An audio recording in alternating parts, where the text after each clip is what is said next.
भारत माँ के सपूत एवं एशिया के पहले इंसान, जिन्हें गीतांजलि के लिए सन 1913 ईस्वी में साहित्य का नोबेल पुरस्कार दिया गया था। इतना ही नहीं, दुनिया की एकमात्र लेखक जिनकी दो रचनाओं को भारत और बांग्लादेश ने अपने राष्ट्रगान के रूप में चुना, जिसे हर राष्ट्रीय पर्व पर राष्ट्रगान के रूप में गाया जाता है।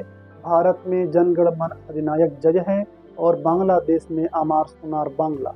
जी नमस्कार, मैं श्याम सुंदर। इस एपिसोड में रविन्द्रनाथ टैगोर के जीवन और उनके द्वारा किए गए संघर्षों के बारे में विस्तार से जानेंगे। अंत तक बने रहें। रविन्द्रनाथ टैगोर का जन्म 7 मई 1861 को कोलकाता के जोड़ा सांको की ठाकुरबाड़ी में एक धनी हिंदू परिवार में हुआ था। उनके पिता का नाम देवेंद्रनाथ टैगोर और माता का नाम शारदा देवी था। रविन्द्रनाथ टैगोर के 13 भाई बहन थे और वह 13 भाई बहन में चौथे पुत्र व सबसे छोटे संतान थे। रविन्द्रनाथ टैगोर को रविन्द्रनाथ ठाकुर और गुरुदेव के नाम से भी जानते हैं। जब वे छोटे थे तभी उनके माँ का देहांत हो गया था।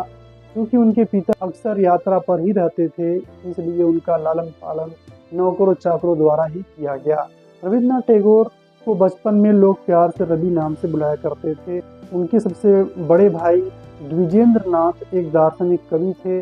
उनके एक दूसरे भाई सत्येंद्र नाथ टैगोर इंडियन सिविल सेवा में शामिल होने वाले सबसे पहले भारतीय थे। उनके एक और भाई ज्योतिन्द्र नाथ संगीतकार और नाटककार थे। उनकी बहन स्वर्ण कुमारी एक कवित्री और उपन्यासकार थी। रविन्द्रनाथ टैगोर की प्रारंभिक पढ़ाई सेंट जोवियर स्कूल से हुई, जो कि उस समय नामी स्कूल हुआ करता था।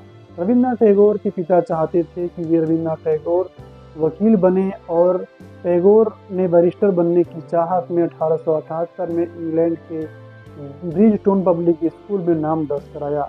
उन्होंने लंदन कॉलेज विश्वविद्यालय में लॉ की पढ़ाई की, लेकिन 1880 ईस्वी में बिना डिग्री हासिल किए ही वापस आ गए। रविन्द्रनाथ टैगोर को बचपन से ही कविताएं और कहानियां लिखने का शौक था। उनके पिता देवेंद्रनाथ ठाकुर एक जाने माने समाज सुधारक थे। वे चाहते थे कि रविन्द्रनाथ बड़े होकर बैरिस्टर बने, इसलिए उन्होंने रविन्द्रनाथ को कानून की पढ़ाई के लिए लंदन भेजा। लेकिन रविन्द्रनाथ का मन साहित्य में ही लगता था। उन्हें अपने मन के भावों को कागज पर उतारना पसंद था। आखिरकार उनके पिता ने पढ़ाई के बीच में ही उन्हें वापस भारत बुला लिया और उन पर घर परिवार की जिम्मेदारियां डाल दी। रविन्द्रनाथ टैगोर को प्रकृति से बहुत प्यार था। वे गुरुदेव के नाम से लोकप्रिय थे। भारत आकर गुरुदेव ने फिर लिखने का काम शुरू कर दिया। रविन्द्रनाथ टैगोर एक कवि, लेखक, नाटककार, चित्रकार, गीतकार व संगीतकार थे। उनकी कदकाठी, धीर गंभीर व्यक्तित्व और उनकी प्रतिभा हर किसी को आकर्षित करती थी। महिलाएं भी उनसे काफी प्रभावित हो जाया करती थी और जल्द ही प्यार कर बैठती थी। लेकिन उनकी भावी कादम्बरी की बात ही कुछ और थी। रविन्द्रनाथ टैगोर अपने जीवन काल में लगभग 2000 से अधिक गीतों की रचना की। कहा जाता है कि टैगोर ने जितने प्रेम गीत लिखे व या महिलाओं की जितनी पेंटिंग बनाई, वे अपनी भावी कादम्बरी को केंद्र में रखकर ही तैयार की थी। रविन्द्रनाथ टैगोर उस समय लगभग 8 साल के थे जब उनके बड़े भाई यतीन्द्र की शादी हुई। उस समय यतीन्द्र 20 वर्ष के और उनकी पत्नी कादम्बरी 10 वर्ष की थीं, जो रविन्द्रनाथ टैगोर की लगभग हम उम्र ही थी। अतः दोनों में दोस्ती हुई ही नहीं और गहरी ही होती चली गई। कादम्बरी भी प्रतिभाशाली थी और टैगोर तो थे ही। दोस्ती दोनों को एक दूसरे के करीब लाती गई और फिर वे एक दूसरे के हमदर्द भी बन गए। कहा जाता है कि टैगोर ने अपने जीवन काल में जितने रोमांटिक कविताएं और गीत लिखे, सबके केंद्र में कादम्बरी ही थी। यतीन्द्र नाथ ICS अधिकारी थे।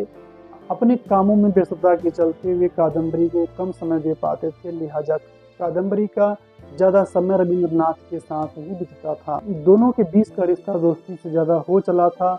जब टैगोर की मां का निधन हुआ तो कादम्बरी अपने देवर यानी दोस्त रविन्द्रनाथ टैगोर की संरक्षिका बन गई। वह उनसे 2 साल ही बड़ी थी, लेकिन उन्होंने रविन्द्र पर खूब ममता और प्रेम लुटाया। रविन्द्रनाथ टैगोर भी उनसे प्रेम करने लग गए थे। कहा जाता है कि टैगोर की शादी होने के बाद भी कादम्बरी के साथ उनका प्रेम संबंध पवित्रता से भरा रहा। लेकिन यह भी कहा जाता है कि रविन्द्रनाथ टैगोर की शादी तय हुई तो कादम्बरी को यह बात अखर गई, वह नहीं चाहती थी कि रविन्द्रनाथ टैगोर की शादी हो। उन्होंने इस शादी को तोड़ने की भी कोशिश की, जब वह ऐसा नहीं कर पाई तो रविन्द्रनाथ पर दबाव डालने लगी कि वे इस शादी से इनकार कर दे। उन्हें लगता था कि रविन्द्रनाथ की शादी के बाद उनके और रविंद्र की दूरियां आ जाएगी। हालांकि रविंद्र ताउम्र अपनी भाभी कादम्बरी के प्रभाव में ही रहे। रविन्द्रनाथ टैगोर के शादी से कादम्बरी इस कदर निराश थी कि शादी के 4 महीने बाद उन्होंने ढेर सारा अफीम खा लिया, जिससे उनकी मृत्यु भी हो गई। उस घटना से रविन्द्रनाथ टैगोर काफ़ी टूट गए थे और इस कारण टैगोर तो उनकी पत्नी से दूरियां बढ़ गई। उनकी पत्नी मायके चली गई और कहा जाता है कि दोनों के संबंध बाद में मधुर हो गए। वह उनकी पत्नी इंग्लैंड जाकर पढ़ाई की और दोनों के नुस्खे से 5 संतानें भी हुए। इंग्लैंड से वापस आने के बाद से लेकर सन 1901 ईस्वी तक अधिकांश समय रविन्द्रनाथ टैगोर ने सियालदा, जो अब बांग्लादेश में है, स्थित अपने परिवार की जागीर में बिताया। वर्ष 1898 में उनके बच्चे और पत्नी भी उनके साथ रहने लग गए थे। उन्होंने दूर तक फैले अपने जागीर में बहुत भ्रमण किया और ग्रामीण और गरीब लोगों के जीवन को बहुत करीब से देखा। वर्ष 1891 से लेकर 1895 तक उन्होंने ग्रामीण बंगाल के पृष्ठभूमि पर आधारित लघु कथाएं लिखी थी। वर्ष 1901 में रविन्द्रनाथ टैगोर शांति निकेतन चले गए। वह यहाँ एक आश्रम स्थापित करना चाहते थे। यहाँ पर उन्होंने एक स्कूल, पुस्तकालय और पूजा स्थल का निर्माण किया। उन्होंने यहाँ पर बहुत सारे पेड़ लगाए और एक सुंदर बगीचा भी बनाया। यहाँ पर उनकी पत्नी और 2 बच्चों की मौत भी हो गई थी। उनके पिता भी सन 1905 में चल बसे। इस समय तक उनको अपनी विरासत से मिली संपत्ति से मासिक आमदनी भी होने लगी थी।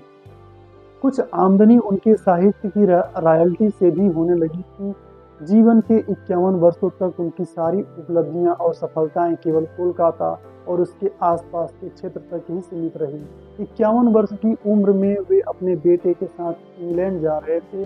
समुद्री मार्ग से भारत से इंग्लैंड जाते समय उन्होंने अपने कविता संग्रह गीतांजलि का अंग्रेजी अनुवाद करना प्रारंभ किया। गीतांजलि का अनुवाद करने के पीछे उनका कोई उद्देश्य नहीं था, केवल समय काटने के लिए कुछ करने की गरज से उन्होंने गीतांजलि का अनुवाद करना प्रारंभ कर दिया।